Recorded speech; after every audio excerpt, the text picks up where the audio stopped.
하나님 말씀 같이 보도록 하겠습니다. 오늘은 마태복음 16장 24절에서 28절까지의 말씀을 제가 봉독하도록 하겠습니다. 신약성경 28쪽입니다. 24절부터 제가 읽습니다.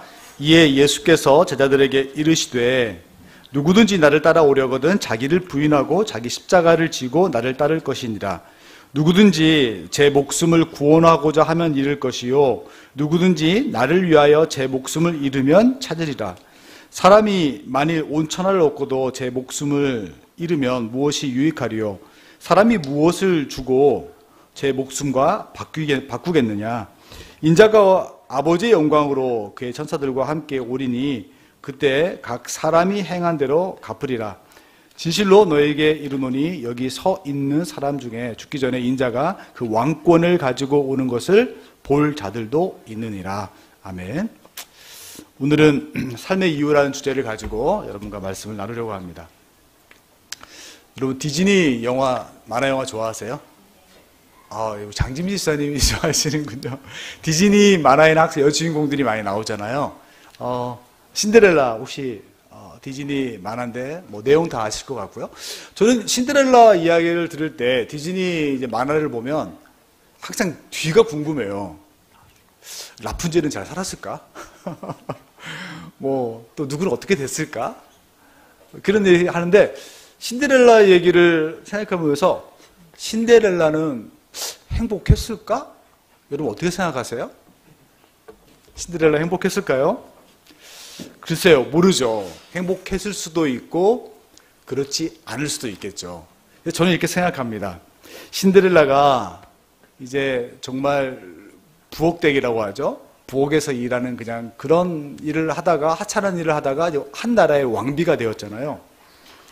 저는 신데렐라가 만약에 행복했다면 이제 본인의 바뀐 신분에 걸맞는 그런 삶의 수준을 유지했다면 신데렐라는 행복했을 것 같아요.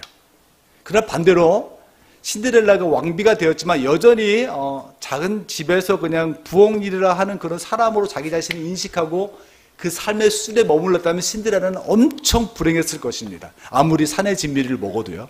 좋은 걸 먹어도 신데렐라는 분명히 힘들었을 거예요. 신분과 또 자신의 삶의 환경의 변화만큼 그 신분에 맞는 삶의 수준이 뒤따라야 우리는 행복합니다. 그러니까 거지가 왕자가 되었다고 행복한 게 아니라 왕자로서의 신분에 맞는 삶의 수준을 유지할 수 있을 때 행복한 것이지 그렇지 못할 때는 다시 거지로 돌아가고 싶은 마음인 거거든요. 모든 신분은 그 신분에 걸맞는 삶의 수준을 다 요구합니다. 따라서 신분이 변할 때 새로운 신분이 요구하는 수준을 갖출 때 우리는 행복할 수가 있습니다. 마찬가지입니다. 우리가 그리스도인이 된다는 것은 신분이 바뀌는 거예요. 그러면 우리가 그리스도인으로서 행복하려면 어떻게 해야 될까요?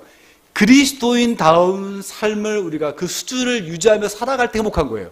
그리스도인이라는 걸 그냥 받았다고 내 그리스도인이 됐다고 행복한 게 아니라 그리스도인에 걸맞는 삶의 수준을 유지할 때 우리는 행복할 수가 있는 것입니다. 새로운 신분이 요구하는 수준의 삶으로 우리 스스로를 우리가 훈련하고 갖추기 시작할 때 그때 우리가 행복할 수가 있는 것입니다.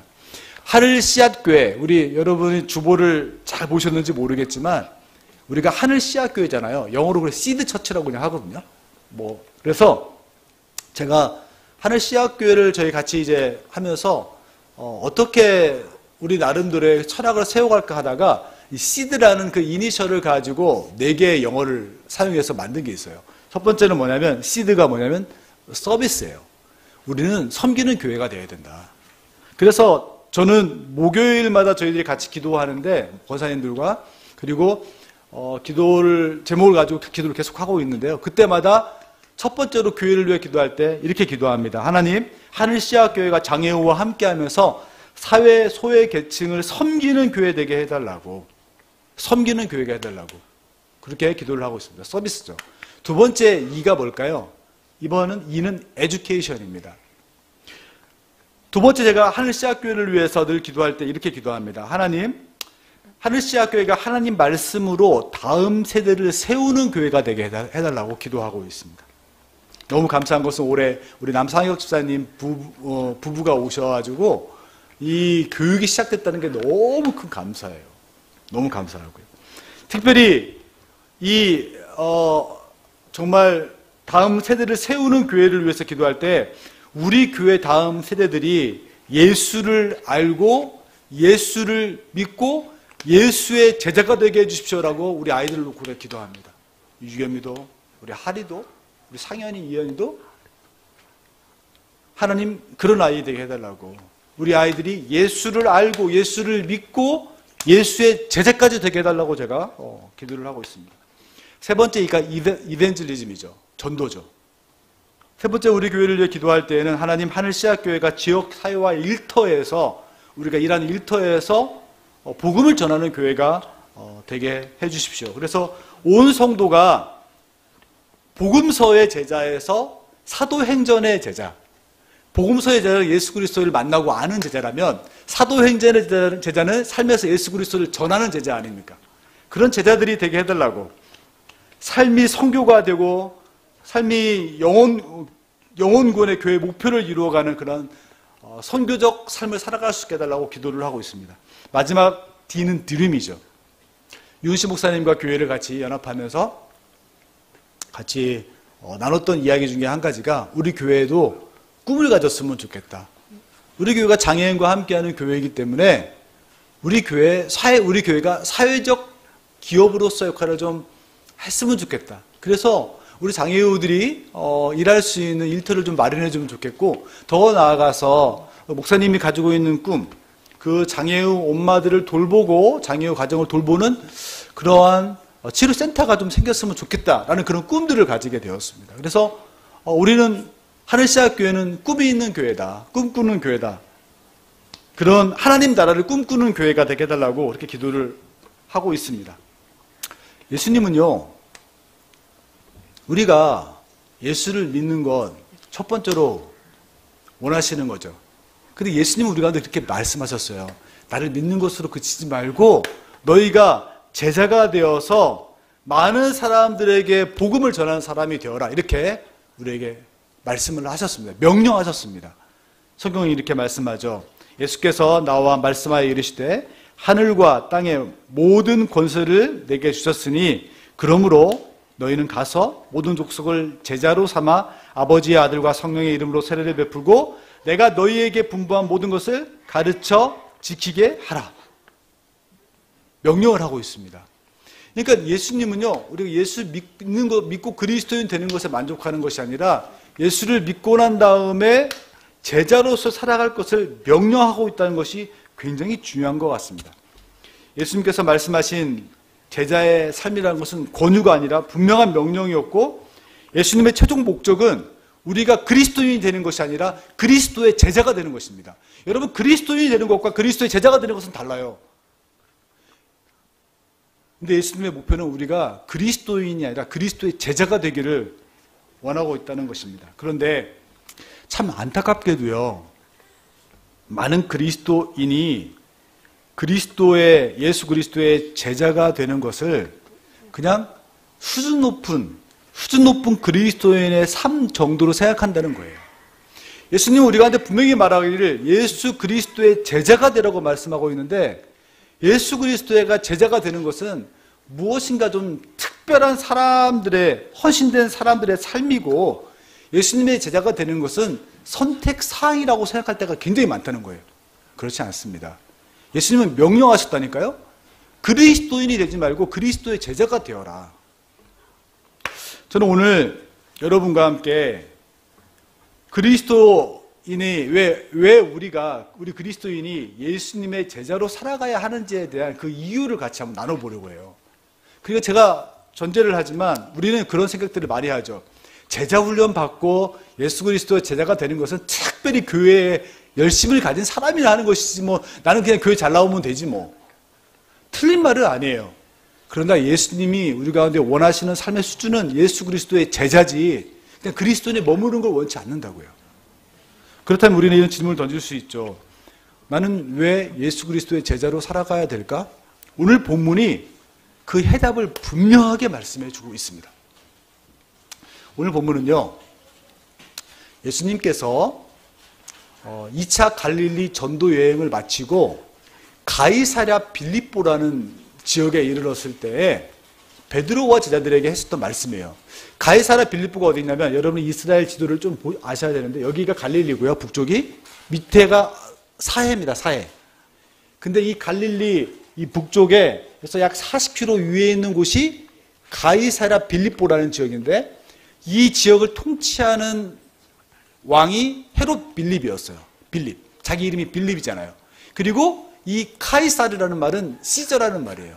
그러니까 로마 황제와 자기 이름을 같이 붙여서 만든 도시 이름이 이 가이사랴 빌립보예요. 그래서 생각해 보세요. 우리가 대통령이나 한 국왕한테 헌정하는 도시를 드린다. 그러면 그냥 내가 여왕님 이런 나라를 한번 이 도시를 당신의 이름으로 사용해도 될까요? 할 때 그냥 사용할 수 있을까요? 절대 그렇지 않아요. 그 당시에 이 카이사르라는 시저라는 이름이 붙어있는 도시를 지으려면 굉장히 많은 여러 가지 고려사항들이 많았어요. 특별히 로마가 자랑하는 세 가지가 반드시 있어야 됐습니다. 로마가 그 당시에 자랑하는 세 가지가 뭐였을까요? 첫 번째는 힘입니다. 로마는 힘을 되게 중요시하는 나라였어요. 그래서 군사력이 굉장히 강했죠. 조직이 강했잖아요. 두 번째가 무엇이었냐면 로마가 자랑하는 건 지식이었습니다. 그래서 로마가 세운 큰 도시에는 엄청나게 큰 도서관들이 있었습니다. 세 번째가 로마가 자랑하는 게 무엇이었을까요? 육체예요. 아름다운 육체. 그리고 여러분이 아마 중세 영화를 보거나 아마 그 초대교회 로마 시대 영화를 보면 막 그 아름다운 조각들이 막 도시에 있는 거 보셨죠? 그런 것들을 굉장히 로마가 강조했어요. 그래서 그 왕에게 헌정하는 도시를 지으려면 이런 것들을 도서관도 갖춰야 되고 아름다운 길가에 조각도 세워야 되고, 그래서 이 빌립보에서 이르렀을 때 세상의 힘과 지식과 세상이 자랑하는 육체, 이 육체의 아름다움, 이런 것들이 가득 들어있는 이 로마 황제에게 헌정한 도시인 이 가이사랴 빌립보에서 예수님이 제자들에게 물어보는 거예요. 저는 참 희한했어요. 왜 갈릴리 가나도 있고 처음에 기적을 베풀었던 가나도 있고 뭐 많잖아요. 그렇죠? 뭐 다른 도시들도 많은데 왜 가이사랴 빌립보에서 예수님이 제자들을 불러놓고 난 다음에 이런 질문을 했습니다. 너희는 나를 누구라 생각하냐? 세상 사람들은 나를 누구라 생각하지? 그때 베드로가 이런 고백하잖아요. 주님은 그리스도시요 메시아시요 살아계신 하나님의 아들입니다 라는 고백을 베드로가 합니다. 그때 예수님이 그걸 듣고 너무 기뻐하시면서 야 바요나 시모나 요나 네가 정말 귀한 고백을 했구나 라고 칭찬하십니다. 그리고 난 다음에 오늘 본문이 일어나는 거예요. 그때부터 예수님은 그 신앙 고백을 그 세상이 자랑하는 힘과 지식과 육체로 가득 차 있는 그 도시 한가운데에서 이런 모든 힘보다도 지식보다도 육체보다도 더 귀하신 분이 주님이라는 고백을 베드로에게 듣고 난 다음에 그 다음에 예수님께서 자신의 죽음을 제자들에게 가르치기 시작했습니다. 그때 베드로가 16장 22절을 보면 베드로가 예수를 붙들고 항변하여 이르되 주여 그리 마옵소서 일이 결코 죽게 미치지 아니하리이다 라고 얘기하거든요. 예수님이 그 카이사랴 빌립보에서 베드로의 고백을 듣고 너무 좋아했어요. 맞아, 나는 말이야 로마가 자랑하는 힘보다 로마가 자랑하는 지식보다 로마가 자랑하는 육체 아름다움을 유지하는 것보다 훨씬 더 소중한 존재라는 걸 네가 알았구나. 자신의 죽음을 선포하셨어요. 내가 그런 것을 그것보다 더 귀한 것을 줄 수 있다. 죽음으로. 그리고 난 다음에 베드로가 그 얘기를 들었을 때 갑자기 화가 난 거예요. 아니 그러면 안 되지. 예수님은 죽어서 그걸 주는 게 아니라 살아서 줘야 되기 때문에 당신 죽으면 안 돼요 하고 예수님의 멱살을 잡고 막 흔들면서 그렇게 하지 마세요. 그렇게 하지 말라니까 왜 죽으려고 그래? 그게 오늘 본문의 내용이에요. 그때 예수님께서 이 베드로의 모습을 보고 난 다음에 베드로를 향해서 자기를 부인하고 날마다 자기 십자가를 지고 살아가는 삶을 너가 살아야 된다고 말씀하신 거예요. 정리를 해볼게요. 베드로는 분명한 신앙 고백을 통해서 구원받은 사람이에요. 우리가 예수님을 나의 주님과 구주로 고백을 해요. 그런데 예수님은 거기에 멈추지 않아요. 그 이후에 예수님이 요구하신 것은 무엇일까요? 그 이후에 예수님이 요구하는 것은 그 구원받은 자다운 신분에 걸맞는 삶을 요구하시는 거예요. 그 삶이 뭐냐면 날마다 자기를 부인하고 자기 십자가를 지는 삶이라는 거예요. 그게 제자의 삶입니다. 우리는 예수 믿고 나면요, 어떤 영적인 디프레스가 없을 것 같아요. 내가 예수님을 나의 주님과 구주로 고백했으니까 내 모든 신앙의 곡선은 이제 우상향으로 쫙 올라가겠지. 계속 나는 훌륭한 어떤 믿음의 사람으로 자라갈 거야. 천만의 말씀입니다. 베드로가 누구도 고백하지 않은 멋진 신앙 고백했잖아요. 주는 그리스도시요 살아계신 하나님의 아들이라고. 그런데 금방 꼬꾸라진다니까요. 그게 우리예요. 그게 우리예요. 그때 예수님께서는 봐라, 내가 구원받았다는 것만으로 이 세상에서 멋지게 우리가 말하는 신데렐라가 왕비가 되었다고 왕비처럼 행복한 삶을 살아갈 수 있는 게 아니에요. 그 삶을 위해 반드시 필요한 게 뭐냐면 제자의 삶인데 자기를 부인하고 자기 십자가를 지는 삶이라는 것입니다. 그래서 예수님이 이렇게 말씀하셨죠. 이에 예수께서 제자들에게 이르시되 누구든지 나를 따라오려거든 자기를 부인하고 자기 십자가를 지고 나를 따를 것이니라. 그 예수님의 목적은요, 여러분이 그리스도인 되는 게 아니라 그리스도의 제자가 되는 게 예수 그리스도의 목적이라는 것입니다. 여기서 보면요, 나를 따라오려거든 이라는 말이 있잖아요. 예수님은 나를 따르라 할 때 헬라어에 되게 어려운 건데 사실 어렵지도 않아요. 헬라어에는 시제가 있는데 우리나라에도 뭐 과거 시제, 현재 시제, 미래 시제가 있는 것처럼 시제라는 게 있어요. 그런데 헬라어에 여기서 나를 따라오려거든 이라는 단어는 헬라어에 계속적인 용법이 있어요. 그러니까 예수님께서 제자들에게 누구든지 나를 따라오는 일들은 계속적으로 되어야 된다. 이런 의미예요. 근데 예수님이 제자들을 향해서 베드로야 나를 따라와 할 때는 딱 한 번에 부정과거형이라고 그래서 딱 한 번에 큰 결단을 요구할 때 나를 따르라 딱 이런 과거형을 쓰지만 제자의 삶이라는 것은 한 번 딱 결정하고 되는 것이 아니라 계속해서 가야 되기 때문에 나를 따라오려 거들이라는 현재 진행형의 의미를 쓰고 있거든요. 통역이 잘 되나 모르겠네요. 네. 어쨌든 그렇습니다. 그래서 나를 따라오려거든이라는 제자의 삶이라는 것은 한 번 결단하고 되는 게 아니라 계속적으로 가야 된다는 거예요. 잘 통역해 주세요. 자기를 부인하고 자기 십자가를 지는 제자의 삶은요, 여러분 죽을 때까지 해야 됩니다. 그래서 존 칼빈이라는 종교개혁자는 이런 말을 했어요. 마태복음 6장 24절의 말씀은 하나님의 자녀가 된 것을 체득하기 위한 일련의 수련의 과정이다. 평생 해야 될 수련의 과정이다. 이렇게 얘기했습니다. 우리 이런 말을 들으면 이렇게 생각할 수 있어요. 나를 부인한다? 아니 기독교는 맨날 내가 죄인이라고 얘기하고 나를 부인하라고 얘기하고 맨날 내 십자가를 지고 가라고 얘기하고 왜 나를 이렇게 미워해야 되는 거야? 나를 사랑하면 안 되는 건가? 왜 이렇게 나를 이렇게 막 핍박하고 막 나를 막 쳐서 복종시켜야 된다고 하고 그게 아니에요, 여러분. 하나님은 여러분을 너무 사랑하세요. 그런데 예수를 여러분이 믿으면 여러분 안에 두 자아가 생깁니다. 잘 들어보세요. 여러분 안에 여러분이 두 사람이 되는 거예요. 예수를 믿기 전에는 여러분 한 자아였어요.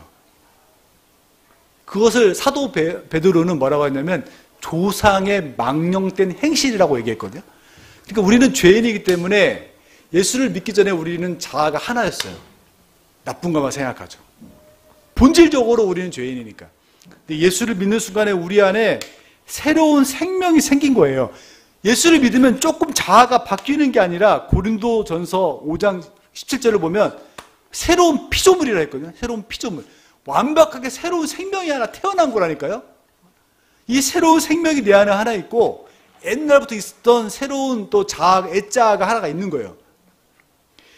하나님께서 우리를 향해서 날마다 자기를 부인하라고 하는 것은 이 새로 생긴 자아를 너 못났어, 너는 아무것도 아니야 라고 하는 게 아니라 이 자아는 너무 귀한 것인데 옛날의 내 자아, 옛날부터 있었던 내 자아, 이것을 내가 날마다 부인하고 날마다 죽이는 작업을 해야지 우리가 그리스도인다운 삶을 살아갈 수 있다는 거예요. 제자가 될 수 있다는 것입니다. 여러분 안에 예수를 믿으면 두 자아가 있습니다. 그걸 어떻게 하냐고요? 예전에는요, 학생들은 컨닝을 해도 아무 꺼리낌이 없어요. 예수 믿기 전에는. 근데 예수를 믿는 순간에 내 안에 새로운 생명이 생겼기 때문에 컨닝을 하거나 나쁜 짓을 하면 이게 가슴이 콩닥콩닥하고 잘못됐다는 것을 느끼기 시작하는 거예요. 예전에는 부정적인 방법으로 돈을 막 걷어도, 돈을 벌어도 아무렇지도 않았어요. 전혀 꺼리낌이 없었어요. 그러나 예수를 내가 구주로 고백하는 순간에 이런 것들이 굉장히 힘들어지는 거예요. 그게 여러분 안에 두 자아가 있다는 거예요. 여러분 세상 사람들은요, 부정적인 방법으로 돈 버는 것 아무렇지도 않게 생각합니다. 당연히 그렇게 해야 된다고 생각해요. 그러나 우리가 예수를 믿는 순간에 그렇지 않아요. 여러분 가운데 그런 어떤 스트러글이 있다면 여러분은 지금 정말 두 자아의 싸움을 하고 있는 거예요. 그런데 성경이 말하는 자기를 부인하라는 것은 새로 생긴 자아를 여러분이 막 누르고 막 못 살게 하라는 게 아니라 옛자, 우리 조상이 물려준 망령된 행실이라고 하는 옛자, 그 자아를 죽이는 작업을 계속 해야 된다는 거예요. 그게 제자의 삶이라는 것입니다. 하나님께서는 우리의 구원받은 새로운 자아를 굉장히 존귀하게 여기십니다, 여러분. 되게 존귀하게 여기세요. 너무너무 사랑하세요. 그래서 여러분을 사랑하는 거예요. 그러나 여러분 안에 있는 애자, 그 자아는 날마다 우리가 십자가에 못 박지 않으면 짐승처럼 다시 살아납니다. 달이 뜨면 늑대 인간이 나오는 것처럼 우리가 짐승처럼 그것이 살아난다고. 그래서 제자의 삶을 사는 것이 굉장히 중요한 거예요. 우리가 제자의 삶을 살아야 될 이유를 오늘 본문은 그래서 사실 세 가지로 얘기해요. 여러분 성경을 제가 다시 한번 읽어드려 볼게요. 우리가 읽은 성경에는, 한글 성경에는 이 헬라어의 가르라는 말이 영어로는 비코우즈거든요. 왜냐하면, 한국말로 왜냐하면이에요. 이 말이 빠져 있어요. 어디에 빠져 있냐면 25절에 누구든지 자기 목숨을 구원하고자 하면 잃을 것이요, 누구든지 나를 위하여 목숨을 잃으면 찾을 것이다, 이렇게 나와 있거든요. 첫 번째는 여기에 생명을 잃어버리기 때문이다 라고 해석을 해야 돼요. 이게 뭐냐면 우리가 자기를 부인하고 자기 십자가를 따라야 될 이유가 무엇입니까? 25절에 왜냐하면 그것은 생명을 잃어버리는 일이기 때문입니다. 이게 첫 번째 가르라는 것이 빠져 있어요. 아마 NIV나 다른 성경에 보면 because나 for라는 말이 있을 거예요. 영어 성경에는. 그리고 26절에서도 또 하나의 이유를 얘기하죠. 만일 사람이, 우리가 왜 자기를 부인하고 자기 십자가를 지는 삶을 살아야 되나요? 26절에 왜냐하면 그것이 유익하기 때문입니다. 내 목숨을 지키는 것보다 유익한 게 무엇이 있으리요? 이렇게 되어 있는데 유익하기 때문입니다 라는 뜻입니다. 세 번째 또 가르라는 것이 어디 있냐면 27절에 왜 우리가 십자가를 지고 예수를 따르는 삶을 살아야 됩니까? 27절에 인자가 아버지의 영광으로 그의 천사들과 함께 오시기 때문입니다. 다 보세요. 오늘 예수님은 제자의 삶을 베드로를 향해서 살아야 된다고 말씀하시면 세 가지 이유를 말씀하세요. 사실은 첫 번째는 그것은 생명과 관련된 일이기 때문에, 두 번째는 생명보다 소중한 것이 없기 때문에, 세 번째는 내가 다시 반드시 오기 때문이라는 거예요. 그래서 저는 오늘 이것을 두 가지로 줄일 수 있을 것 같아요. 왜 여러분 제자의 삶을 살아야 되나요? 그냥 그리스도인으로 살아가면 안 돼요? 그냥 갓난 애기로 머물면서 나는 예수 믿으니까 이 정도만 살면 안 돼요? 굳이 왜 제자 훈련 받고 제자의 삶을 살아가려고 노력해야 돼요? 왜 그래야 됩니까? 첫 번째는 제자 훈련을 살아가는 것, 예수님의 제자로 살아가는 것은 여러분 생명과 관련된 일이기 때문에 그래요. 생명보다 소중한 것이 있습니까? 생명보다 소중한 것이 없기 때문에 그래요. 이게 첫 번째 이유인 것입니다. 자기 십자가를 지고 제자의 삶을 살아가는 것은 진정한 생명을 누리는 것이고 이것보다 유익한 삶은 없기 때문에 예수님은 제자의 삶을 살아가라고 하는 거예요. 누구든지 제 목숨을 구원코자 하면 잃을 것이요 누구든지 나를 위하여 제 목숨을 잃으면 찾을 것이다. 사람이 만약 온천을 얻고도 제 목숨을 잃으면 무엇이 유익하리요? 사람이 무엇을 주고 제 목숨과 바뀌겠느냐? 여러분, 제자의 삶이라는 것을 우습게 생각하면 안 돼요. 제자 훈련 받고 제자의 삶을 살아가는 것이 내가 지금 기독교인으로 이렇게 살아가는데 조금 수준을 올려주는 정도라고 생각하면 여러분 진짜 오해입니다. 예수의 제자로 살아가는 것은 생명과 관련된 문제라고요. 생명과 관련된 문제. 여러분, 생명과 관련된 문제를 가지고 여러분 그냥 해도 되고 안 해도 된다고 생각하세요? 내가 병원 가면 죽고 사는 문제 결정되는데 병원 안 갈 거예요? 가잖아요. 예수의 제자로 사는 것은 삶과 죽음의 문제라고요. 요한 1서 5장 11절과 12절에 보면 생명을 이렇게 규정합니다. 여러분, 한 사람이 살아있다 죽었다를 규정하는, 이 사람이 살아있다 죽었다를 규정하는 여러 기준이 있어요. 의사들은 이 사람 살아서 죽었어를 어떻게 증명하나요? 체온을 측정하겠죠? 심장 소리를 듣겠죠? 더 쉬운 방법은 코에서 숨이 나오나 안 나오나 확인해 보겠죠? 눈을 이렇게 해서 동공이 어떻게 되나 확인해 보겠죠? 이것은 의학적인 생명의 유무를 결정하는 거예요. 의사들은 그렇게 결정해요. 의학적으로 생명이 있다 없다는 그렇게 결정해요. 맞아요. 그런데 여러분, 사회복지학자들은 그렇게 생각하지 않아요. 사회복지를 전공한 분들은요, 어떻게 생각하냐면 숨 쉰다고 사람이 살아있는 게 아니라고 생각해요. 아니, 사람이 사람답게 살아야지 살아있는 거죠. 사람답게, 그쵸? 먹을 것도 잘 먹고 따뜻한 집에서 자고 좀 여가도 좀 즐기고 그래야지 사는 것이지 맨날 일만 하고 죽어라 24시간 일하면 그게 사람 사는 것인가? 그렇게 사회복지학자들은 한 사람이 살았다 죽었다를 그렇게 구분할 수 있다고요. 그렇다면 우리는 질문 던질 수 있잖아요. 하나님은 도대체 생명이 뭐라고 얘기하는 거야? 하나님은 우리가 살았다 죽었다를 어떻게 평가하냐고요? 무슨 기준으로? 요한 1서는 이렇게 말합니다. 또 증거는 이것이니 하나님이 우리에게 영생을 주신 것과 이 생명이 그의 아들 안에 있는 그것이다. 그리고 잘 들어보세요. 아들이 있는 자에게는 뭐가 있고? 생명이 있고, 하나님의 아들이 없는 자에게는 생명이 없다. 하나님은요, 한 사람이 살았다 죽었다를요, 손발이 움직이는 것으로, 코에서 뜨거운 바람 나오는 것으로, 좋은 집 살고 나쁜 집, 좋은 차 몰고 다니고 좋은 옷 입고 다니는 것으로 생각하지 않아요. 하나님은 한 사람이 살았다 죽었다를 무엇으로 평가합니까? 예수를 하나님의 아들로 믿고 그를 따르며 살아가느냐 안 살아가느냐, 그것이 삶과 죽음을 가르는 기준이라는 거예요. 그것이 예수 제자의 삶입니다. 우리가 제자로 살아가야 될 이유가 무엇이냐? 그것은 생명과 관련된 일이기 때문에 그래요. 예수를 하나님의 아들로 믿고 그의 제자로 살아가는 것은 삶과 죽음의 문제를 가르는 문제라고요. 여러분, 삶과 내 생명보다 소중한 것이 뭐가 있어요, 여러분? 예수님은 그래서 예수를 하나님의 아들로 고백한 베드로를 향해서 말씀하고 있는 거예요.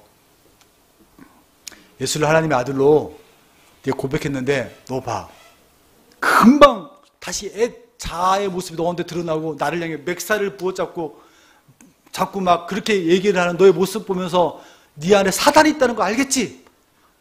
그래서 네가 제자의 삶을 살아가야 되는 거야. 날마다 십자가를 지고 날마다 너를 부인하는 삶을 살아야 돼. 그것은 너의 생명과 관련된 문제이기 때문이야. 너 생명보다 중요한 것이 없기 때문이야 라고 예수님이 첫 번째로 제자의 삶을 살아가야 될 이유를 분명하게 말씀하시고 있는 것입니다. 여기서 중요한 게 있어요. 누구든지 제 목숨을 구원하고자 하면 잃을 것이요 누구든지 나를 위하여 제 목숨을 잃으면 찾을 것이다. 제자의 삶을 산다는 것은요, 여러분, 그냥 이렇게 하나님이 하지 말라는 거 피하는 정도로 이렇게 하는 게 아니에요. 예수님을 위하여, 나는 누구죠? 누구든지 예수님 자신을 위하여 제 목숨을 잃어버리는 그런 적극적인 삶이 제자의 삶이에요. 그런 삶을 살아야 생명을 누릴 수 있는 거예요. 그냥 뭐, 그래. 이 정도 안 하면 되겠지가 아니라 나를 위하여 자기의 생명을 내어놓는 삶을 사는 것이 제자의 삶이라는 거예요. 되게 어렵겠죠? 진짜 어려운 거예요. 예수의 제자가 되는 건 너무너무 어려워요. 그리스도인이 되는 것, 그것도 참 주님의 은혜로 필요하지만 제자로 살아가는 것은 진짜 어려운 거예요. 내 삶을 예수를 위해서 적극적으로 드리는 것, 그것이 자기를 부인하고 자기 십자가를 지는 삶이에요. 그냥 소극적으로 이거 안 하면 되지가 아니라 적극적으로 예수를 위해 살아가는 삶이에요. 그때 여러분 안에 두 자아가 있는데 이 하나님이 주신 이 자아가 막 생명처럼 일어나는 거예요. 저는 그런 은혜가 여러분 가운데 있기를 주님의 이름으로 축원해 드립니다. 코마 여러분 아시죠? 뇌사 상태를 우리 얘기하죠. 신앙적으로 뇌사 상태가 있어요. 코마가 뭐냐면 외계, 바깥의 자극에 전혀 반응하지 않고 반사작용도 거의 소실된 의식장애의 최고도의 상태를 코마라고 얘기하더라고요. 근데 영적으로도 코마 상태에 있다니까요. 살아는 있다니까요. 그러나 생명을 누리지 못하는 코마가 생명을 못 누리잖아요. 이게 살아있다고 할 수 있나요, 여러분? 숨 마시고 있어요. 호흡기 되고 있으면 살아있다고요. 근데 우리 살아있다고 얘기하나요? 영적으로도 마찬가지라고요. 그리스도인이 되는 것은 숨 쉬고 있는 거라고요. 근데 우리는 그 생명을 누린다고 얘기하나요? 아니요. 생명을 누리기 위해서는 적극적으로 예수 제자로 살아가야 되는 것입니다. 예수를 위해서 내 생명을 바치는 것이라고 성경은 말하고 있는 것입니다. 저는 저와 여러분이 자기를 부인하고 제자의 삶을 살아감으로 참 생명을 누리는 귀한 은혜가 있기를 주님의 이름으로 축원해 드립니다. 오늘 제가 사실 두 가지 이유를 여러분과 함께 나누려고 말씀을 준비했는데요. 두 번째는 다음에 해야 될 것 같아요. 죄송합니다. 너무 흥분해가지고 오늘 말씀을 오늘 여기까지 나눠야 될 것 같습니다. 오늘 여러분 꼭 한 가지를 같이 기억합시다. 예수 그리스도의 제자의 삶을 살아갈 이유가 무엇입니까? 여러분 조금 더 수준 높이기 위해서 제자 되려고 하지 마세요. 절대 수준 높아지지 않아요, 여러분. 제자로서 살아가는 것은 여러분 삶의 수준을 높이는 게 아니라고요. 여러분 생명과 관련되어 있는 일입니다. 내 생명을 여러분 누리고 내가 그 생명을 여러분 정말 소중하게 여긴다면 우리가 제자의 삶을 살아가야 되는 것입니다. 저는 그런 은혜가 저 여러분의 삶 가운데 있기를 소망하고 예수를 위해서 내 생명을 여러분 드리는 그런 제자의 삶이 저와 여러분의 한 주간의 삶이 되기를 주님의 이름으로 축원해 드립니다.